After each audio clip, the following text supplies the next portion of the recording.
When I developed a stutter at 6, my parents started drowning me to fix it because they had until I turned 7 to return me.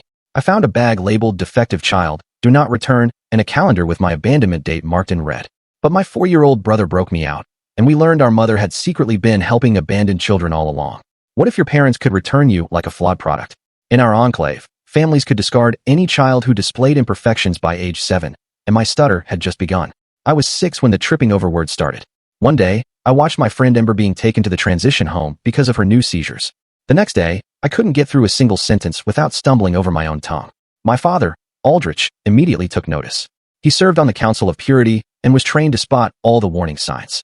That morning at breakfast, he set his coffee cup down and looked at me as if I had already vanished. The council has begun your assessment, Senna. You have until your 7th birthday to correct this flaw, or we will have to release you. Your brother James is showing great promise. We cannot risk his corruption. My mother, Constance, simply nodded and continued to slice James's pancakes into identical squares. She had done this before. She had already returned my siblings, Meadow and Jasper. Meadow for wetting the bed, Jasper for a lazy eye.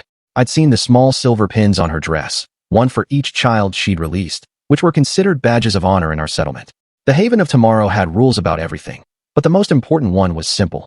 Children had to be flawless by 7, or they were sent back. Not to a store or anything.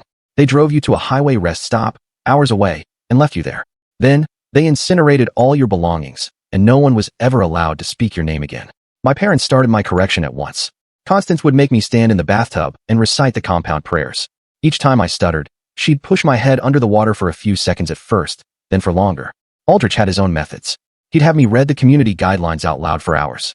If I stumbled over a single word, I had to begin again from the start. But the worst part was watching them train James. He was only 4, but they were already teaching him to. Full story video added in below.